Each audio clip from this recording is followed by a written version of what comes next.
नमस्कार, आप देख रहे हैं न्यूज हाट। मैं हूं आपके साथ अस्मी सराफ। राज्य में अपराध और आतंकवाद पर प्रभावी नियंत्रण को लेकर पुलिस मुख्यालय की ओर से अहम जानकारी साझा की गई है। अपराधियों की संपत्ति जब्ती के मामले में अब तक 1400 अपराधियों को चिन्हित किया गया है, जिनमें से करीब 700 अपराधियों पर कानूनी प्रक्रिया चल रही है। अधिकारियों के अनुसार नए साल से इस कार्रवाई को और तेज किया जाएगा। पुलिस मुख्यालय ने बताया कि सभी पर्व त्योहार के दौरान मुख्यालय स्तर से लगातार मॉनिटरिंग की गई। हालांकि पुलिस को कुछ स्थानों पर चुनौतियों का सामना करना पड़ा, लेकिन मुस्तैदी के साथ काम करते हुए सभी त्योहार शांतिपूर्ण ढंग से संपन्न कराए गए। विधानसभा चुनाव को लेकर भी पुलिस ने बेहतर कार्य किया है। चुनाव के दौरान आपको बता दें कि 1650 कंपनियों को तैनात किया गया था। चुनौतियां काफी थी, इसके बावजूद चुनाव शांतिपूर्ण और सफल तरीके से संपन्न कराए गए। यह भी बताया गया कि आतंकवाद से निपटने के लिए एंटी टेरर स्क्वाड यानी कि एटीएस लगातार सक्रिय है। एटीएस द्वारा सभी संवेदनशील प्रतिष्ठानों की रेकी की जाती है। इस वर्ष 41 प्रतिष्ठानों में रेकी और मॉक ड्रिल कराई गई। आपको बता दें कि सोशल मीडिया पर भी एटीएस की कड़ी नजर है।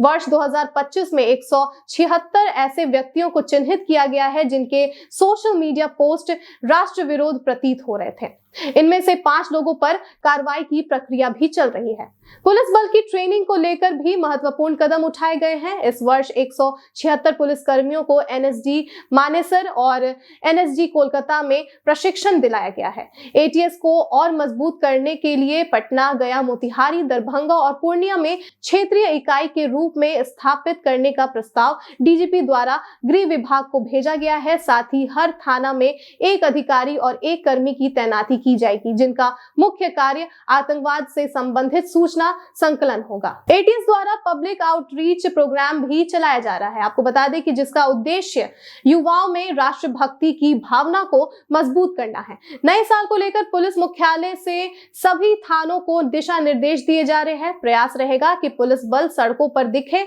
गश्त बढ़े और आम लोगों की मदद करे। पुलिस का उद्देश्य है कि जनता थाना जाने से डरे नहीं, बल्कि संवेदनशीलता के साथ उनकी सहायता की जाए। सीमावर्ती इलाकों में भी सुरक्षा व्यवस्था मजबूत की गई है, जहां एसएसबी और पुलिस संयुक्त रूप से कार्रवाई कर रही है। इस कार्य में स्पेशल ब्रांच और इंटेलिजेंस एजेंसियों का भी सहयोग लिया जा रहा है। पुलिस अधिकारियों ने कहा कि आने वाले समय में सुरक्षा व्यवस्था को और मजबूत किया जाएगा, ताकि राज्य में शांति, कानून व्यवस्था और आम जनता का भरोसा बना रहे। ऑडियो और प्रिंट मीडिया के सभी पदाधिकारीगण, आज पुलिस मुख्यालय की ओर से मुझे निर्देशित किया गया है कि अपने जो मेरे प्रभाग है उससे संबंधित जो उल्लेखनीय बातें पिछले 1 साल में हुई हैं उससे संबंध में आपको ब्रीफ करूं। सबसे पहले विधि व्यवस्था जो प्रभाग है उससे संबंध में एक धारा है 107 बीएनएसएस का, जिसमें अपराधियों की संपत्ति को जब्त किया जाता है। ये इस प्रक्रिया में 1421 अपराधियों को पूरे राज्य स्तर पर चिन्हित किया गया था विभिन्न थाना आदि के द्वारा। उसमें 407 व्यक्तियों के विरुद्ध प्रस्ताव भी माननीय न्यायालय में भेजे गए और उनमें जो प्रस्ताव भेजे गए उसमें 80 अपराधियों के विरुद्ध संपत्ति जब्ती की जो कार्रवाई है वो प्रक्रियाधीन है और 3 अपराधी के विरुद्ध संपत्ति जब्ती के आदेश भी न्यायालय से पारित हुए। इस नए साल में हम लोगों का ये बड़ा महत्वपूर्ण विषय है और जिस पे हम लोगों को और कार्रवाई करने की आवश्यकता है, तो इसमें हम लोग अगले वर्ष में और माकूल तरीके से इसमें हम लोग कार्रवाई करेंगे।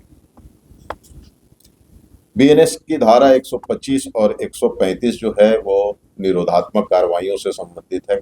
आमतौर विशेष तौर पर जो उपद्रवी होते हैं या शांति को भंग करते हैं उनके खिलाफ कार्रवाइयों का एक डिटेल्स इसमें है। और 126 जो धारा है उसके तहत पूरे 1 साल में पिछले वर्ष 2025 में करीब 12,59,000 लोगों के विरुद्ध 126 धारा के तहत कार्रवाई की गई, निरोधात्मक कार्रवाई।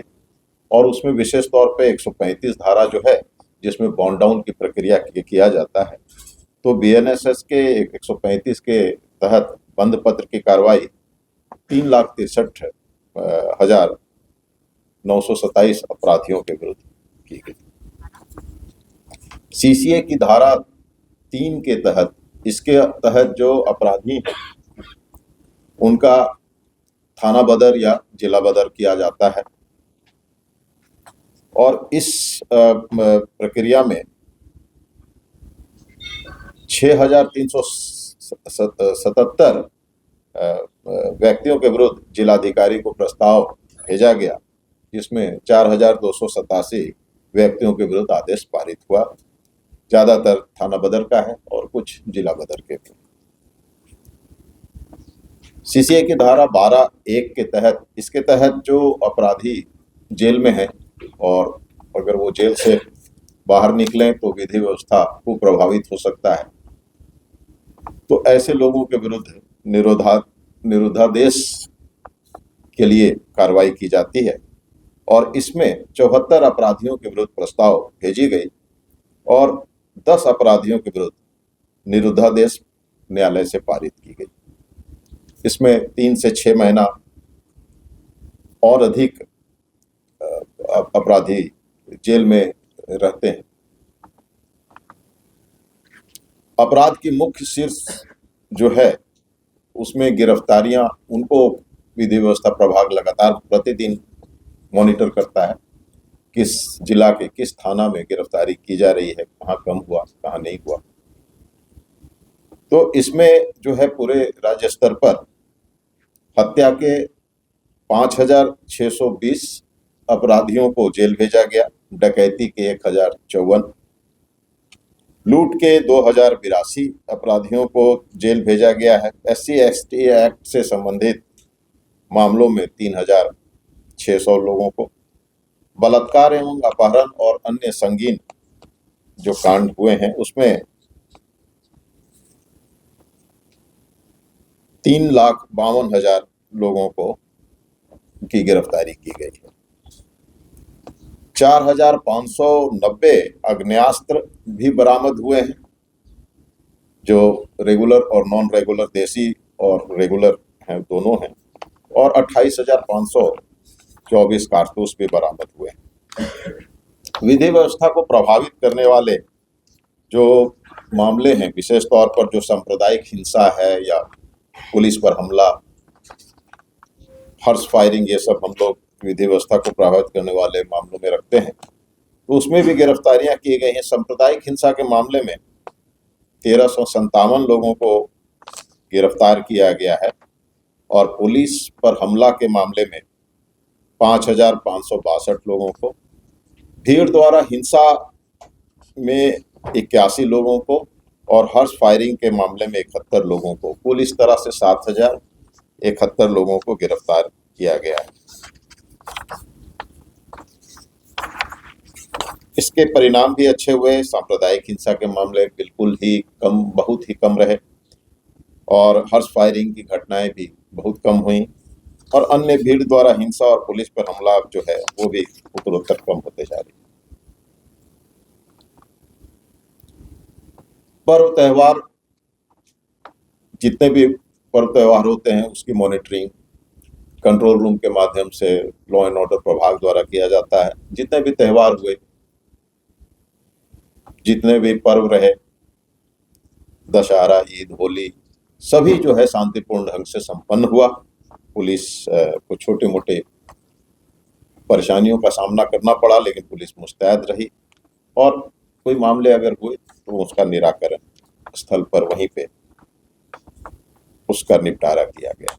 तो किसी प्रकार की कोई गंभीर विधि व्यवस्था की समस्या पर्व त्योहार के दौरान नहीं आया है। लॉ एंड ऑर्डर में विशेष तौर पे जो विधानसभा चुनाव में बहुत बड़ी भूमिका और जिम्मेवारी थी, 1650 कंपनियां आई थीं, और मुझे स्टेट फोर्स कोऑर्डिनेटर के रूप में भारत सरकार से अपॉइंट किया गया था।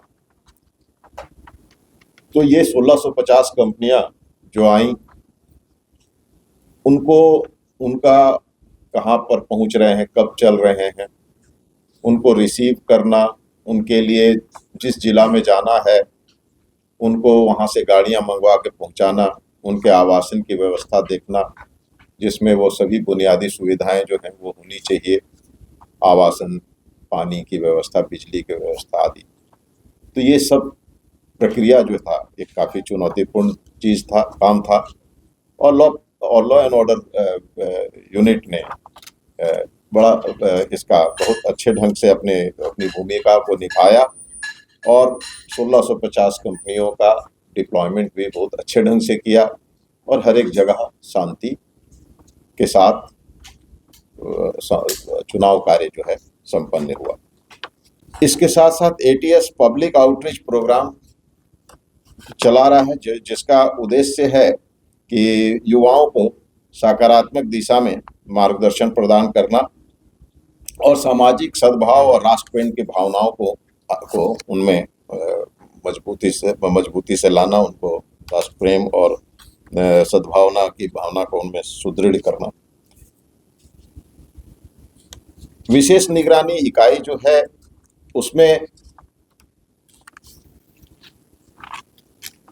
जो ट्रैप की कार्रवाई की जाती है, जो व्यक्ति किसी काम के लिए अगर उससे धनराशि की मांग की जाती है, घूस की मांग की जाती है, तो उसकी सूचना एटीएस को उसकी सूचना एसबीओ को मिलती है, तो ये ट्रैप की कार्रवाई करते हैं। और साथ साथ डिस्प्रोपोर्शनेट एसेट के मामले अगर आते हैं, कोई सरकारी मुलाजिम जो है वो उसको तनख्वाह मिलता है और उससे अधिक धनोपार्जन गलत तरीके से उसके द्वारा किया जाता है, तो उन पे भी कार्रवाई किया जाता है, जिसको हम लोग डिस्प्रोपोर्शनेट एसेट के तहत कार्रवाई करते हैं। इसके अलावा भी जो prevention of corruption act, PCA act है, उसके में अगर किसी भी ढंग से, जैसे इलीगल ग्रेटिफिकेशन एक्सेप्ट करना, कोई भी गलत तरीके से पैसा आदि प्राप्त करना, सरकारी मुलाजिम, वो सब, तो वो पीसी एक्ट के, तो ये सभी कार्रवाइयाँ की जाती हैं 3 तरह की मुख्य रूप से। एटीएस ने इस साल एसबीओ ने इस साल हर साल से ज़्यादा कार्रवाइयाँ किया है। कुल 27 मामले इस साल दर्ज हुए, जो पिछले 2-3-5 साल में या पास्ट में इतने कार्रवाइयाँ एक साल में नहीं हुआ था। और ट्रैप के 14 मामले, ट्रैप के 15 मामले दर्ज हुए हैं और डीए के 12 मामले हैं। इसमें विशेष रूप से जो काफ़ी संख्या में, जैसे डीए के केस में जिला शिक्षा पदाधिकारी बेतिया के खिलाफ कार्रवाई की गई थी, जिसमें उनके पास से 3 करोड़ 55 लाख रुपया भी बरामद हुआ था। और भी अन्य तरह के जो है, फिर एक जिला परिवहन पदाधिकारी नालंदा, उनके विरुद्ध छापामारी में 2 करोड़ का सोना, चांदी वगैरह, हीरा आभूषण आदि बरामद हुआ था। इस तरह से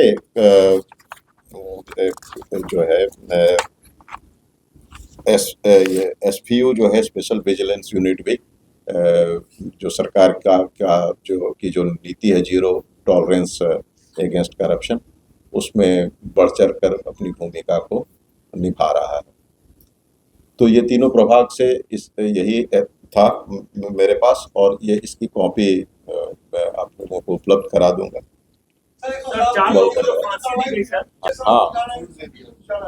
हाँ, उसमें समुचित हम लोगों के अनुसार, जो हम लोगों के उसमें काफ़ी समुचित साक्ष्य हैं डिस्प्रोपोर्शनेट एसेट के, श्रीमती श्वेता मिश्रा पर और एक एआईजी प्रिजन है उन पर, प्रणव कुमार पे।